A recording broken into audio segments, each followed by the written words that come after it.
eles acham que eles vão tomar tiro, que eles acham que eles vão morrer, que se o GPS jogar, porque é vendido isso aqui. Olha, tem pelo menos, acho que uns 12 anos que eu frequento o Rio de Janeiro. Se eu falar para você que eu tive um probleminha, uma situação assim, eu vou estar mentindo, nunca enfrentei. Dificilmente teve um problema. Te garanto que São Paulo é pior.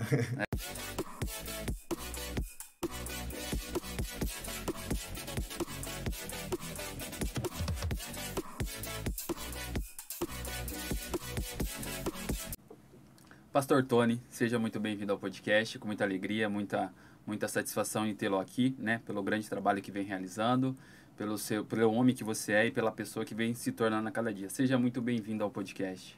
Foi eu que agradeço a honra e o privilégio de estar aqui, de passar esse tempo com vocês aqui. Com certeza serão assuntos aí que vai inspirar muita gente, viu? Com certeza, maravilha, viu? Muito agradeço mesmo do fundo do meu coração. E fala um pouquinho de você, Tony. Quem é o Tony? O que você faz hoje? Hoje eu sou Antônio Marcos, né? Hoje eu sou pastor missionário, né? Sou um pastor missionário. Meu campo, minha área de atuação é mais fora da igreja do que dentro da igreja, e né? O que é um pastor missionário? Fala para o pessoal.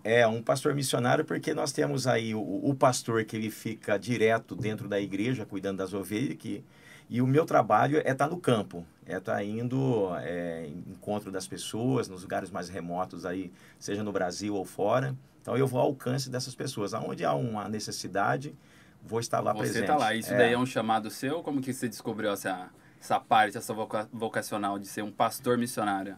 Isso aí foi, acho que desde criança, né? Desde criança eu já tinha um despertar, uma curiosidade, e sempre quando eu olhava uma situação de necessidade, já cortava o meu coração, né? Então eu fui aquela criança que já gostava de dividir o doce, dividir o lanche. Gosta de contribuir. Isso, então hoje, depois que eu comecei a frequentar a igreja, comecei a entender alguns valores, hoje para mim o mais importante é o outro, é o ser humano. Então, e que trabalho que você está realizando hoje, pastor?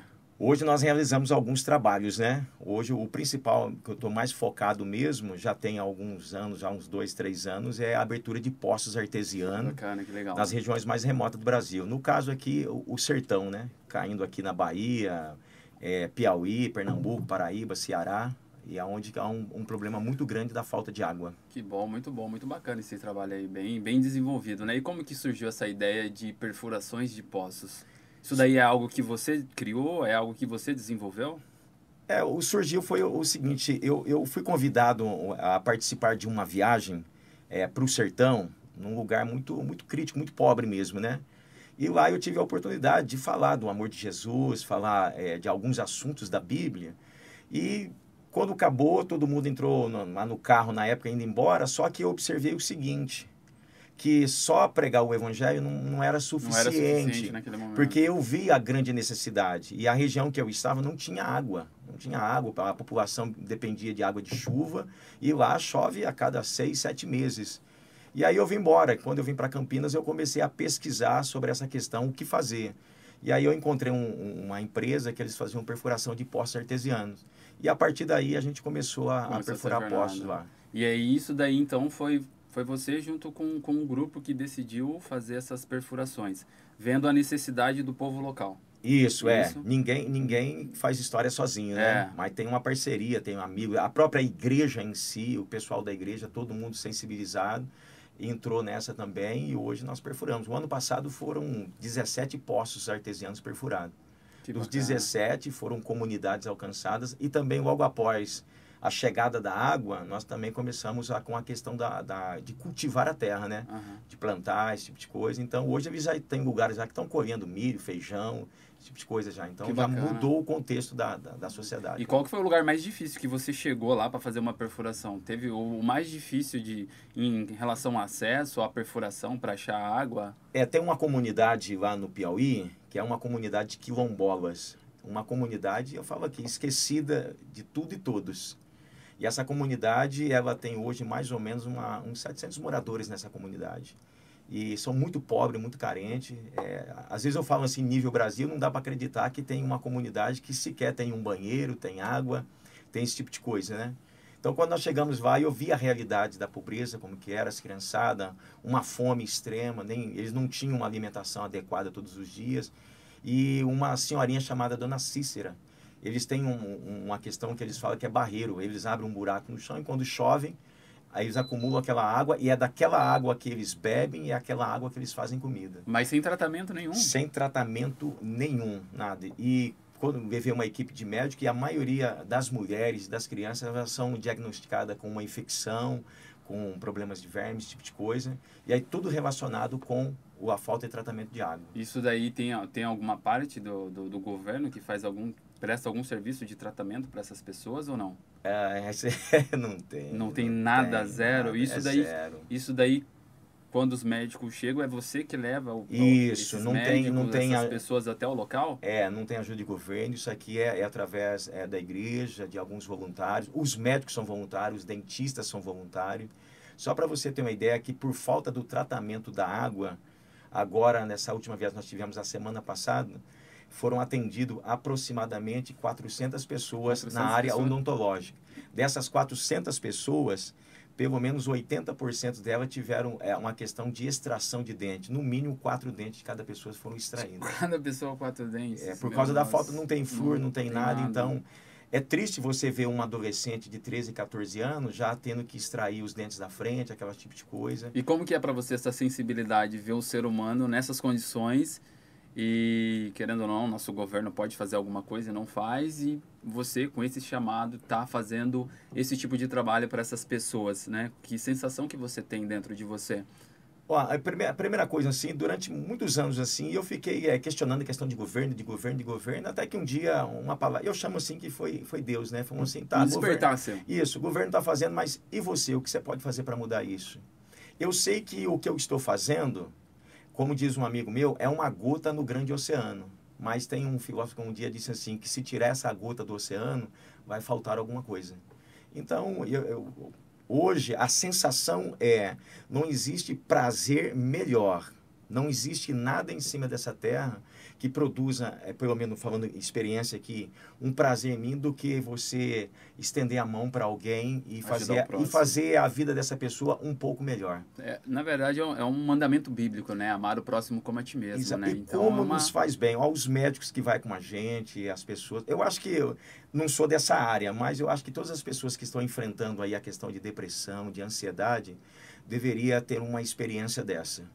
De ajudar o próximo, de chegar num lugar bem remoto, onde não se tem água, não tem alimento, não tem comida, não tem esperança, e de repente, através da água, você começar a enxergar novamente o brilho nos olhos dessas pessoas. Deve ser muito lindo, uma recompensa bem intrínseca, né, do ser humano, né? E como que você descobriu esses lugares, né, que é um lugar bem distante, né? Como que você chegou a esse acesso? Alguém te falou que existe uma comunidade ali? Você descobriu? Como que foi essa descoberta sua? Dentro da igreja onde hoje eu faço parte, que é a Igreja Nazareno, existe um ministério que é da JNI, que é Jovens Nazareno Internacional. E eu trabalhei durante muitos anos com a juventude. Então nós estamos aí, a nossa igreja está no Brasil todo. E através dessa igreja eu fui tendo contato, criando pontes e chegando nesses lugares, né? Então, hoje o Brasil, acho que todos os estados já tive o privilégio de viajar, na maioria das cidades, nos lugares remotos, já fui pessoalmente. Então, hoje a gente tem catalogado lugares que nós precisamos ainda chegar com o posto, com uma equipe médica, ainda há muitos lugares, mas foi através desse trabalho que a Juventude Nazarena, eles produzem que bacana, Brasil. É um trabalho bem sério, né? Que é ligado a todas as igrejas, a todas as pessoas envolvidas ali, que realmente começa do início, vai até o fim, né? E você falou que a gente estava conversando no bastidores, que vai ter uma próxima agora, né? E nessa próxima aí, quem quiser se candidatar ou quem quiser ajudar também, né? Como que faz? Nós já temos uma próxima data marcada com equipe médicas, dentistas, então já deixo aí quem for médico, uma área que se precisa muito, é um oftal, quem é da área da oftalmologia, essas coisas, que nem agora nós distribuímos lá pelo menos cerca de quase 200 óculos de visão curta, longa, essas coisas, a gente levou alguém que é capacitado nessa área, fez os testes. Para fazer os testes. Mas se precisa dessa área mais médico, enfermeiro, dentista, qualquer tipo de pessoas que se... Que bacana. Professor de educação física. Nossa, precisa também. Muita criança nesses lados? Muita precisa toda a área. Toda a área precisa. Então, o Brasil hoje é um desafio porque a extensão territorial do Brasil é algo gigantesco. É gigantesco o território, e a outra né? coisa que tem o Brasil também é essa diversidade de cultura, né? Cada estado é uma cultura diferente, é uma maneira diferente de trabalhar. Mas querendo participar conosco aí, vai ser agora, já está tudo planejado para o mês de agosto, né? Geralmente a gente tem um ano de planejamento. Nós temos uma parceria com o Instituto Água Viva também, que eles disponibilizam para nós uma van. E essa van ela foi transformada num consultório médico, um consultório odontológico. Então ela segue, nós atendemos por vez, cada atendimento é 3 pacientes na área da odontologia, tem um médico. Só para você ter uma ideia, agora nessa última viagem, semana retrasada, o Dr. Molina, ele praticou acho que 30 procedimentos cirúrgicos. Então tem cirurgia também. Esse Molina é Dr. Paulo Molina? Não, Dr. Molina. Ele é um cirurgião vascular. É da Clínica Reis, né? Então, ele é sempre conosco e tem vários médicos também que estão sempre indo. Eu já ouvi falar dele. Porque a ideia qual que é? As suas férias, que é pelo menos uma semana das suas férias você ofertar, você doar em prol do necessitado. Então, nas férias, aqui no sertão, também nos ribeirinhos, tanto no Amazonas, né? Quiser viver uma experiência no meio dos ribeirinhos no Amazonas, em Belém também nós fazemos. Então, a gente, onde tem uma população carente, a gente está lá no meio. Esse ministério é seu?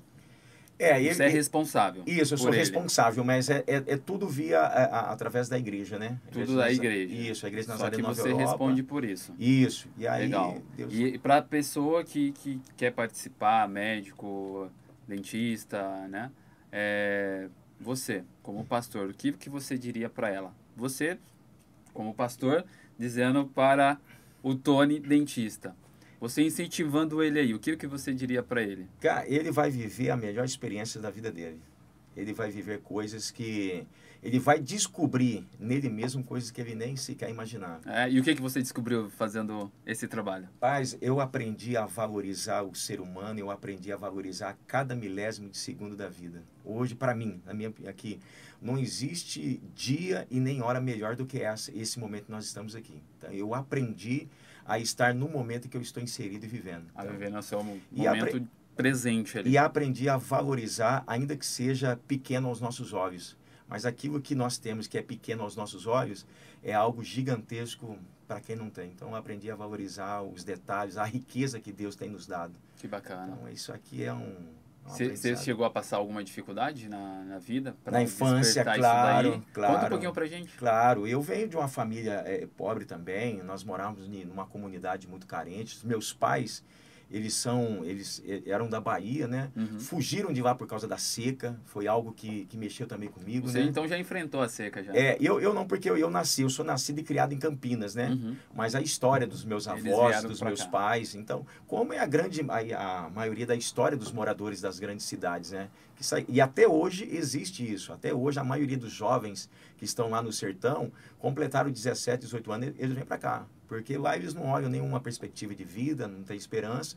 Então eles descem para cá na esperança de fazer alguma coisa. Então, devido a essa situação também do meu contexto, é o que moveu também o meu coração em relação a isso, né? Essa ajuda humanitária. Que legal, que bacana. E quando você começou com a sua jornada espiritual?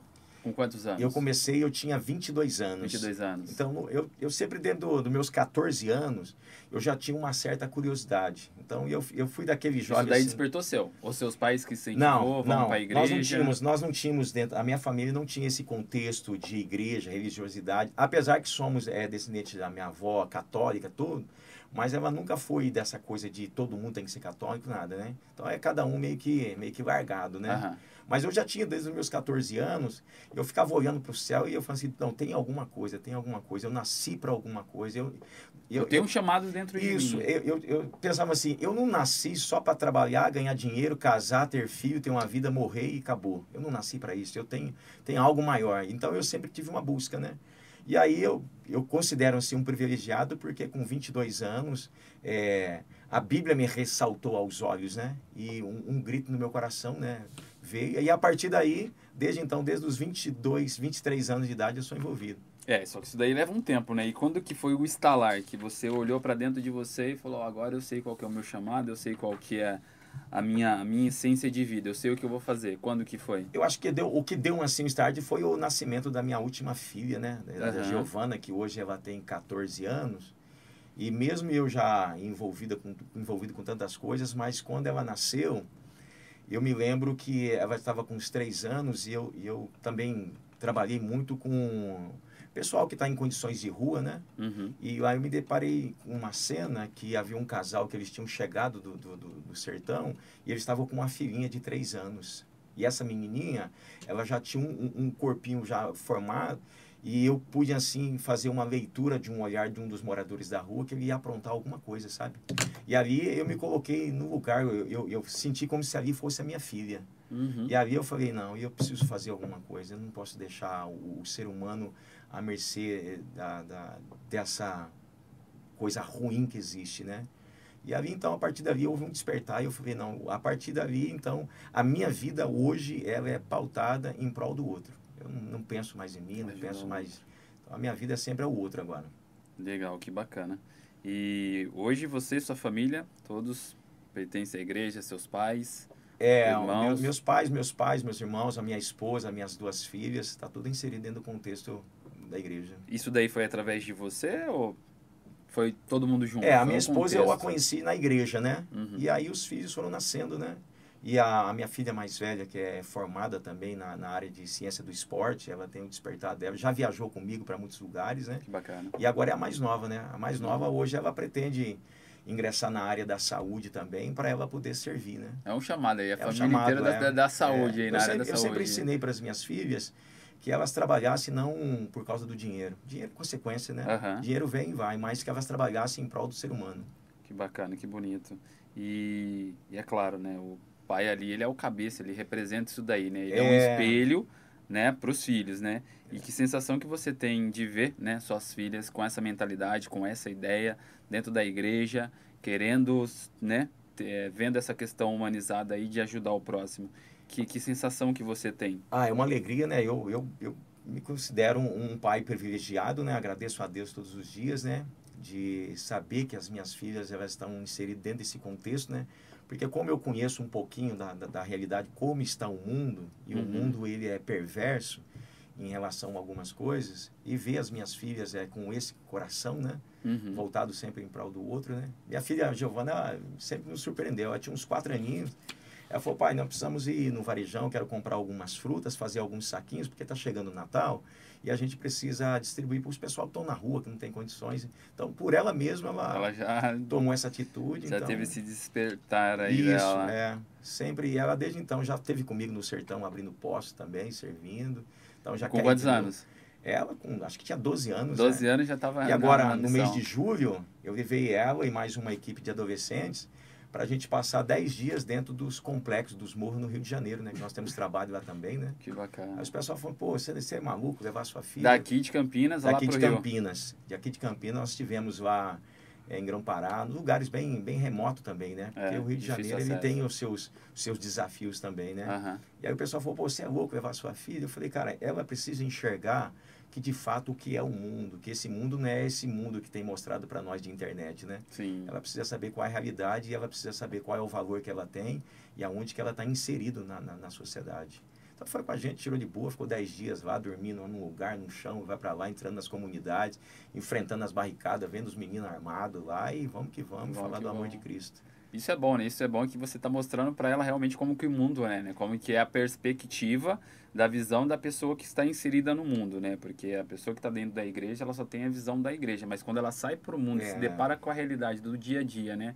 Pessoas armadas, a violência ali, então ela já muda também a mentalidade dela de como que ela vai encarar o próximo ali também, né? E nessa questão que você falou, né?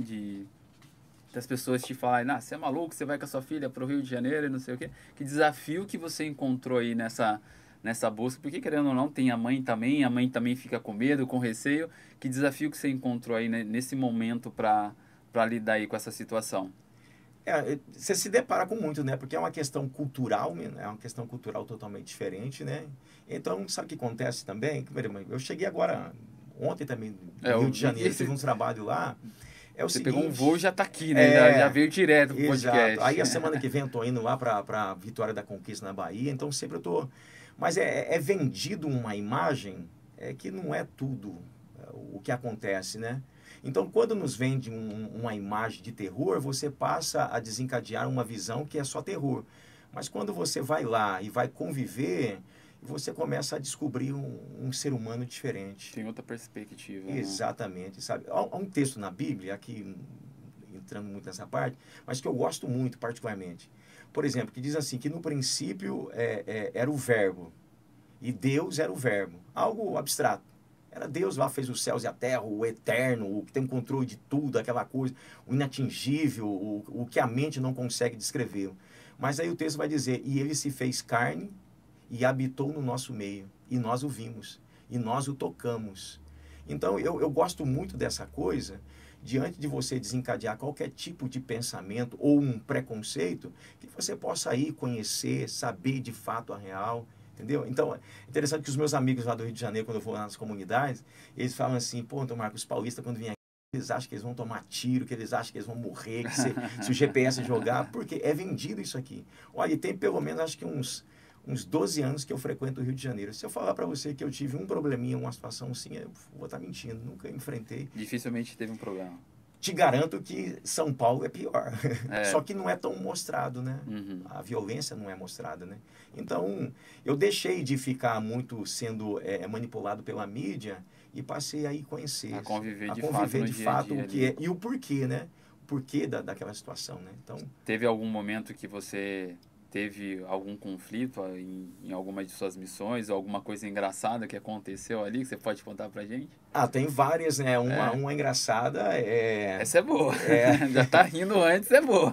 Tem várias coisas que acontecem com a gente engraçada, né? Eu também já tive o privilégio de estar na África, em alguns países da África, lá com muitas coisas, cultura diferente. Mas aqui eu sempre... Mas não fazendo perfurações de poços. Não, lá na África já é uma ajuda humanitária, já é diferente, né? Diferente lá é jamais para socorrer lá a questão, tentar, né? A questão da fome, tudo. Mas aqui eu sempre ensino o seguinte, ó, a gente vai estar indo para um lugar que a cultura é diferente, então tudo é diferente. Então você esquece a sua cultura, esquece o seu jeito de pensar, o seu jeito de ser e passa a conviver junto com o pessoal, né? Porque é muito fácil, então, o pessoal vai, por exemplo, vai para o sertão. É muito fácil do ponto de partida, do meu ponto de vista, da onde que eu vivo, de uma cidade bacana, próspera, tenho dinheiro, tenho grana, é muito fácil eu chegar num lugar e arrumar a solução. Mas eu quero ver você a partir do ponto de vista deles, sem nada, sem recurso, sem condições, sem água. Por exemplo, quem aqui nunca ouviu dizer que o nordestino é preguiçoso, não gosta de trabalhar? Sim. É um preconceito, mas quando você vai ver o porquê, aí você entende. Como a dificuldade do dia a dia. Lá é 43 graus, na sombra, não tem água, o solo é de pedra, é cascalho. A planta que sobrevive à seca é o mandacaru. E o animal que sobrevive é o cabrito, é o carneiro. Não tem mais nada, não tem como o cara plantar. Então, quando não tem como plantar, o cara senta lá debaixo de uma árvore e ali passa, entendeu? Mas agora, quando você dá condição para ele, você já vê um cara, um cabra da peste mesmo. Um olhar diferente para ele. E você gosta de desafio? Você gosta de se desafiar? Eu preciso. Você precisa? O que isso te gera, esses desafios dentro de você? Eu acho que é por causa do meu temperamento. Eu sou sanguíneo, colérico. Às vezes eu até brigo, eu sou hemorrágico, sabe? Então eu preciso estar em movimento. Minha esposa às vezes fala assim, pô, você fica andando dentro de casa. Eu falei, eu não posso parar, eu tenho que ficar em movimento. Então eu gosto de me sentir desafiado. Sou apaixonado por culturas diferentes, de chegar numa cultura diferente. Por exemplo, já tive a oportunidade de passar um tempo dentro de tribos indígenas em Roraima, no Amazonas, de conviver com eles, de me alimentar com eles, do povo sertanejo. Eu gosto, sou apaixonado pelo ser humano, pelas essas culturas, né? Então, e é um desafio, né? Então, sempre eu estou procurando um lugar diferente, um lugar novo para chegar, para tentar amenizar a situação, a dificuldade deles. Que legal, bacana. Você faz alguma atividade física? Pô, eu preciso, né? Tô com 50, qual que você tá fazendo? 51. Eu gosto muito da musculação, né? Só musculação hoje? Hoje eu faço musculação e aí eu gosto de dar umas corridinhas na rua, né? Mas é para manter o coração em dia, né? Mas eu preciso, porque para os lugares que eu frequento, eu ando nessas missões, o que mais derruba as pessoas é a parte física e a parte emocional. Se você não estiver fisicamente bem, não estiver emocionalmente bem, É o tripé. E espiritualmente bem, você não vai cumprir com a sua missão. Que legal. Que por exemplo, tem lugares que a gente vai, por exemplo, você vai alimentar uma vez por dia. E a temperatura, que nem, por exemplo, você vai no Piauí, não tem Ou água. seja, uma refeição por dia? Uma refeição por dia. Então você vai ter, você não esquece esse negocinho do cafezinho com ovos cozidos, batata, esquece esse negócio. Não tem isso. Não tem, esquece. Então, se você for muito inteligente, você leva uma barrinha de cereal e assim vai indo. E água também é o mínimo. Água é o mínimo também. E nós sabemos hoje aí que você precisa estar sempre ingerindo água, mas dependendo do lugar, e o calor intenso. Calor intenso. Acho que a pessoa que vai participar disso daí também, ela começa a dar valor nas pequenas coisas, né? De você estar ali no bebedouro, pegando um gole d'água, bebendo, tendo as refeições diárias, né? Porque fazendo essa missão, você tem uma refeição no dia. Bebe o mínimo de água possível ali para poder... Eu vivi uma experiência no norte de Moçambique, que ali eu falei, acho que eu não vou resistir, porque a missão, quando a gente vai para lá, geralmente a gente percorre 2 a 3 mil quilômetros de carro dentro dos matos para encontrar as comunidades, essas coisas. Então a gente faz uma projeção de água, quanto que a gente tem que tomar água, é racionado. Ó, o seu dia você vai tomar 2 litros de água, então você vai ter que racionar, e essa conta ela tem que dar certinho para retornar. Bater no final. Aí sempre tem um que é o guloso, então, e ele mata a equipe. E aí a nossa água acabou, aí faltava mais 2 dias. Acabou antes do tempo? Exatamente, acabou em 2 dias. E a água que eles têm, uma água imprópria, você nem queira chegar perto. E o que vocês fizeram durante a viagem? Pensa numa luta. Aí eles têm uma fruta que eles dão lá no deserto que chama massala, que é como se fosse uma laranja, mas quando você abre parece um abacate dentro, é esquisito. E essa fruta que foi nos hidratando, só que chegou uma hora que é calor de deserto. À noite a temperatura cai, mas durante o dia, e aquela loucura. E aí me fui dando uma sede, me foi dando uma agonia. E eu até cogitei de abrir o radiador do carro. Ver esse negócio do desespero, sabe? Não tava delirando, não? Mano, é desesperador. Pode ser. É desesperador. Eu falei, eu vou ver. Radiador para ver se consegue pegar água. E aí me veio esse sentimento. Pô, eu tenho água na torneira, eu tenho água no chuveiro. Eu desejei, ó, pra você ver, ó, nós aqui da cidade, a gente nós perdemos o hábito de beber água direto da mangueira do jardim, porque a gente acha que a água que vem direto da Sanasa é imprópria. A gente não tem coragem de beber, então você passa por um filtro de 300 carvões, não sei o que, papapá. Água mineral tem que ser bioleve, o pH da água tem que ser 8,5. Irmão, na hora que você tá com sede, e eu desejei a água da caixinha clopada lá do meu vaso sanitário. E tanto que todo dia eu converso com o meu chuveiro, eu converso com a torneira de casa. Obrigado, chuveiro, obrigado aguinha. Porque aí você passa a valorizar de uma maneira... É engraçado, mas é uma situação que realmente a gente se depara e começa a valorizar muito mais as coisas, pessoas que estão à nossa volta, né? Até a água da caixa Copar. É engraçado, e eu dou um puxão de orelha aqui para você que tem um hábito de escovar os dentes com a torneira ligada. Pelo amor de Deus, gente, você não me faça isso, senão eu vou levar você para os lugares desse. É bom quem faz esse desperdício, você tá levando, né? Legal. E que conselho você dá para alguém, né, que está buscando aí, né, se encontrar, ter essa transformação de vida como você, né? Começou a sua jornada, né, seus pais vieram do Nordeste para cá, e aí com 22 anos você começou a sua jornada cristã, hoje aí é pastor, missionário, né, tem toda a família estruturada na igreja, os filhos, né, já estão bem encaminhados aí pro futuro. Que lição você dá para uma pessoa que está buscando, seja ela pai, casado, não casado, solteiro, que está começando sua vida espiritual? Ó, para quem acredita, eu sempre digo assim, busque a Deus. Busque a Deus. O que seria buscar a Deus? Buscar a Deus é você buscar o sentido para a sua vida. E o sentido da vida está no Criador, naquele que fez os céus e a terra. Aí você fala assim, mas pô, para quem não crê? Se você que não crê em Deus, eu vou te dar um caminho assim que você vai se sentir realizado.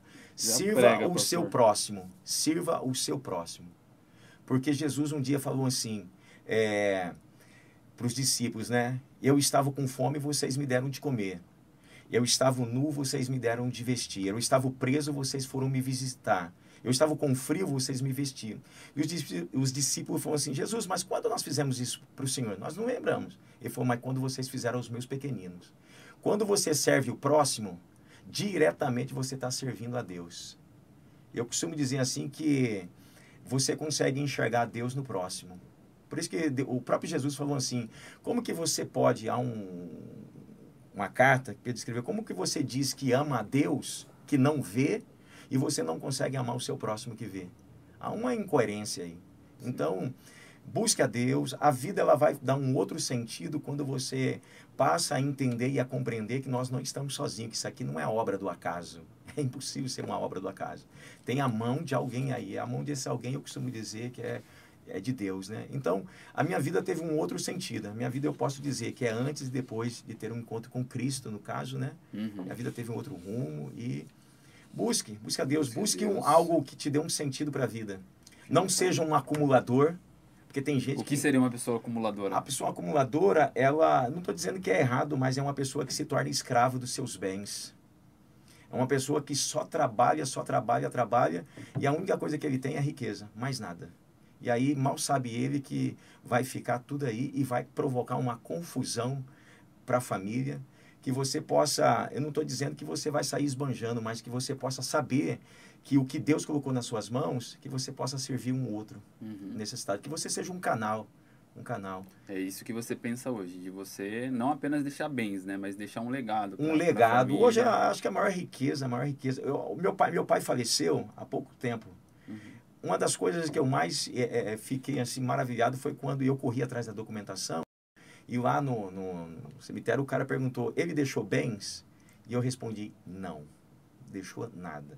Mas o bem mais assim, precioso foi o legado, o ensinamento da honestidade do homem de caráter, do pai, do marido que foi. Isso aqui para nós, isso aqui o ladrão não rouba, a traça não corrói. Entendeu? Não estou dizendo que você não quer ter uma vida bacana, tenha, mas que o dinheiro, eu costumo dizer que o dinheiro precisa estar no lugar certo. O lugar do dinheiro é no bolso, não no coração. O problema do dinheiro é quando ele entra no coração. Aí vem a ganância, aí vem hoje, muitos aí estão se matando, muitos hoje não tendo paz. E a maior prova que a gente tem visto aí é muita gente que tem o nosso sonho, bacana, alcançou, mas não é feliz. Um ensinamento que eu dou para minhas filhas em casa é que o melhor da mesa não é o que está em cima, mas é o que está à volta. A maior riqueza da mesa é as pessoas que se encontram à volta dela. Em cima, tendo ou não tendo, se você tem paz com as pessoas que estão à volta, tira de vida. O restante você constrói, você corre atrás. Você Primeiro o reino e as demais, outras coisas que aí vão ser... E a vida vai ter um outro sentido. A vida vai ter um outro sentido. Hoje... Ela vai tendo uma perspectiva de uma sensação de missão cumprida aqui na Terra. Né? Exato. E nós somos passageiros. Nós somos passageiro. Quer você acredite ou não, nós estamos de passagem. Até esses dias eu tinha 14 anos. Hoje eu olhando no espelho e falei, pô, você já está com 51. Caramba, passou, parece que foi ontem. E daqui a pouquinho vai. Eu costumo sempre dizer assim, há uma força sobre a vida do ser humano, há uma sentença que essa ninguém muda. E essa sentença é, do pó a gente veio, para o pó a gente retorna. Seja praticante de exercício físico ou não. Minha esposa ela é minha incentivadora, ela fala assim para mim, Daniel, olha só a cabeça da minha mulher. Ela falou, sabe qual a sua diferença que vai na academia, que se cuida, tem uma comida legal, pá, bacana, e de um cara que não faz nada, que é sedentário? Eu falei, não, é que você vai morrer bonito e forte. Os dois vão morrer. Os dois vão junto. Só que aí é o seguinte, essa sentença ninguém muda. Só que agora eu posso mudar a sentença do estilo de vida que eu vou ter.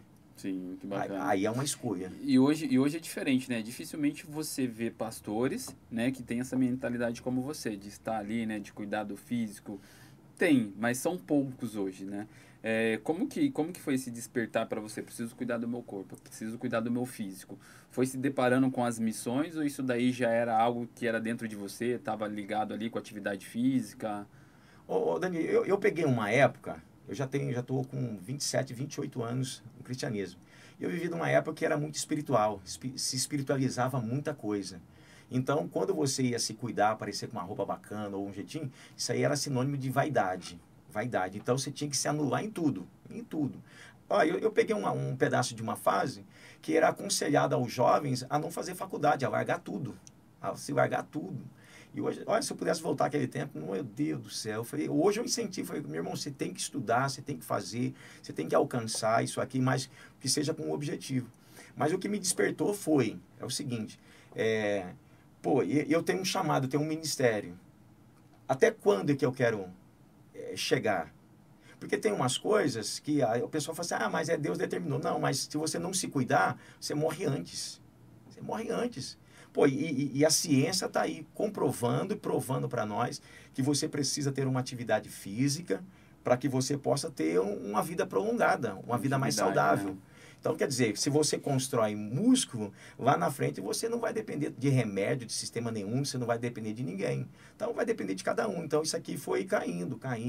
Pô, e aí eu completei 50 anos. Pô, fui fazer meus exames, pô, meus hormônios lá embaixo. A ciência dá recurso, vamos fazer reposição nesse negócio. Eu faço reposição hormonal, porque hoje é um preconceito, um tabu. Eu falei, cara, se a ciência pode melhorar, te auxiliar, por que não? Então, vamos embora. Aí, às vezes, eu brinco com alguns pastores. Eu falei, tá vendo? Você não tem problema nas vistas? Você usa óculos. O que é isso? É a ciência te ajudando. Eu falei, assim também é o seu físico. Ah, mas eu não consigo, é muita vaidade, não sei o quê. Eu falei, vaidade, meu irmão, vaidade é você estar doente. Você está com problema de um colesterol, sendo pressão alta, tomando remédio, se entupindo de remédio, sendo que uma atividade física poderia resolver isso. Isso aqui não é algo absoluto, né? Cada um tem. Mas a grande maioria hoje estão numa vida sedentária, estão pagando um preço já. E dá uma dica já para eles, hein? Não, bora. Ó, cai, vai fazer uma caminhada, começa. Ó, ninguém começa de uma vez. Você não vai querer ir para uma academia. Ninguém começa no topo, né? É embaixo. Rapaz, ninguém tem. Ó, quem falar para mim que acorda milzão querendo ir para academia, isso é engano, é mentira. Nem eu sou professor e acordo desse jeito. Rapaz, hoje eu fui xingando, chutando, fiz igual Chaves, chutando na rua, chutando na calçada, mas se faz necessário. É uma questão de saúde. Hoje é disciplina, faz parte da minha vida.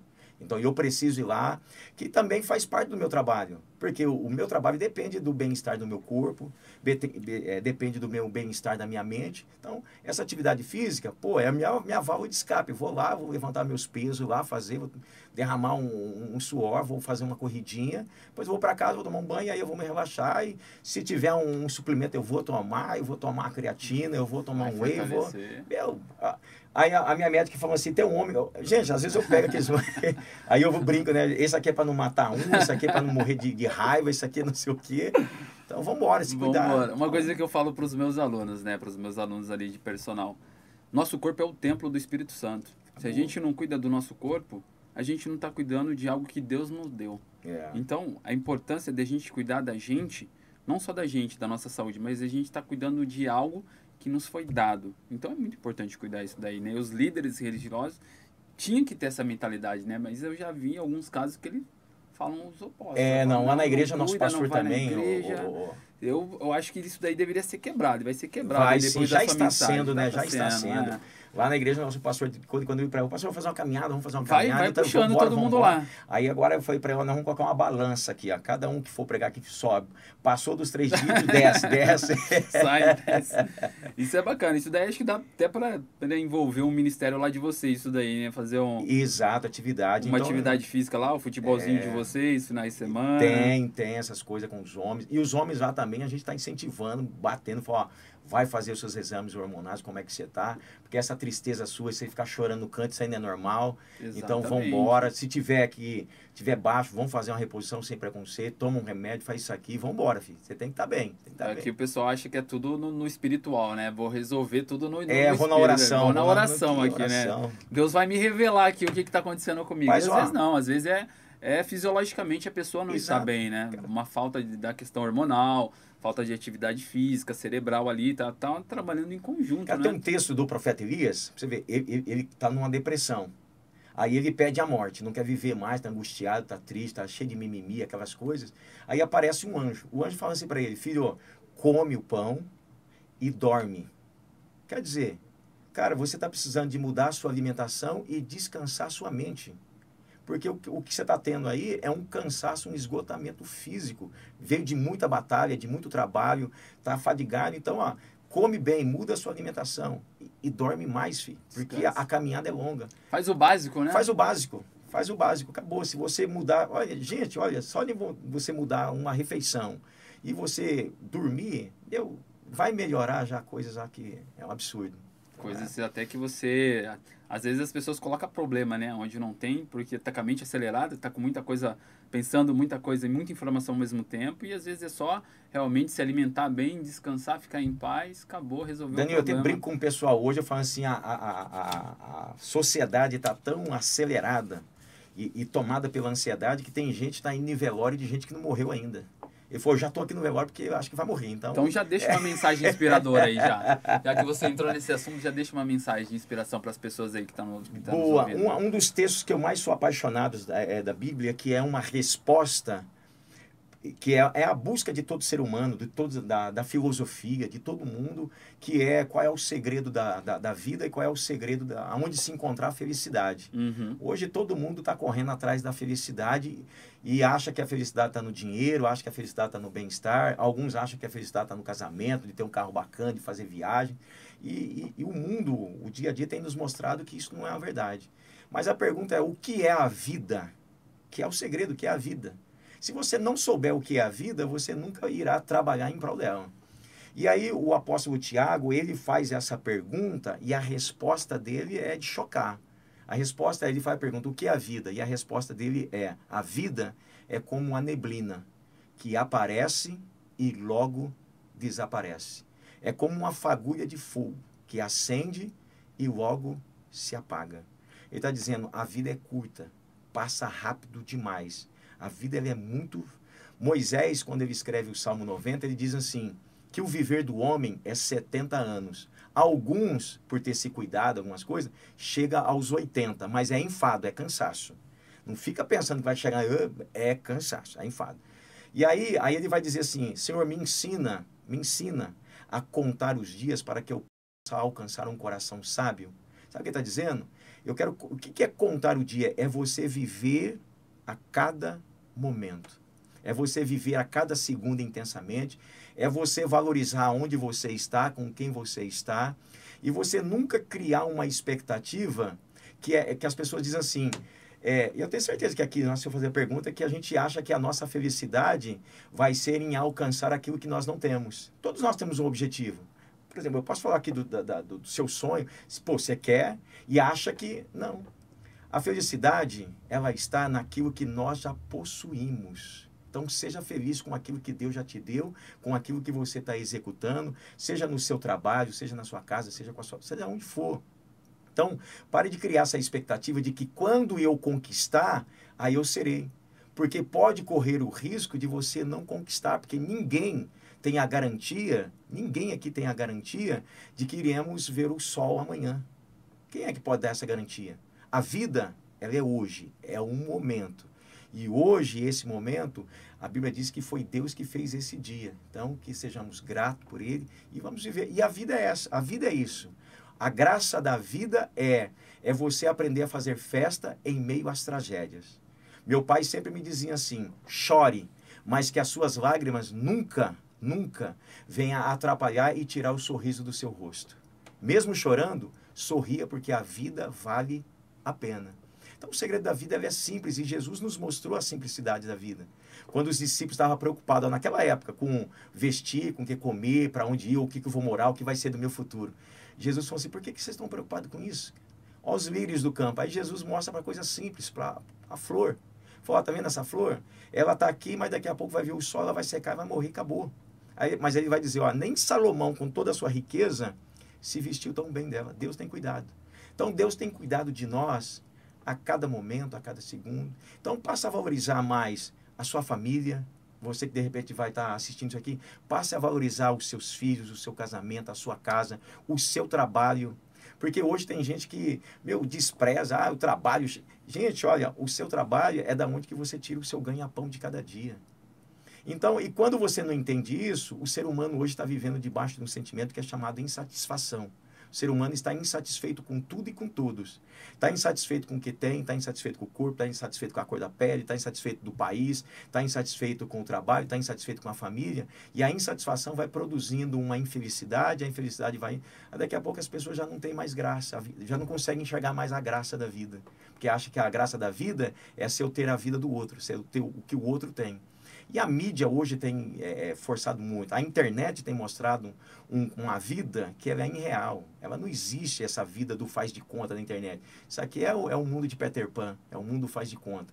A vida é essa que nós encaramos todos os dias. Alguns têm que encarar um busão lotado, um ônibus lotado, se esbarrando. A vida é essa, enfrentar os problemas, é chegar em casa, de repente encontrar um pai lá alcoolizado. A vida é isso aqui que vai te forjando o homem e a mulher que somos em cima da terra. Então, Legal, aprenda a viver. Aprenda a viver. O hoje, né? O presente, né? E a vida é uma só. A vida é uma só. Eu encerro aqui. Tem umas enfermeiras americanas. O livro, rapaz, eu esqueci o nome agora. Mas se pesquisar, vocês encontram. Essas enfermeiras... Depois você me manda, eu deixo na descrição do vídeo. Essas enfermeiras, elas trabalham num hospital nos Estados Unidos. Lá nesse hospital só tem paciente com a fase terminal, que já não tem muitos dias de vida. E durante 10 anos, elas foram colhendo as últimas frases. Pasme. As últimas frases dos homens foram de um multimilionário americano. Ele disse assim, se eu soubesse que seria assim, eu teria gastado mais o dinheiro que eu acumulei. Uma outra disse assim, se eu soubesse que o final seria esse, eu teria abraçado mais o meu pai, mais a minha mãe. Eu teria brincado mais. Eu não teria levado a vida tão a sério. Eu teria sorrido mais. Se eu soubesse que seria assim, eu teria perdoado. Eu teria pedido perdão. Se eu soubesse. Olha só. E sejamos sábios. Todos nós sabemos qual será o fim.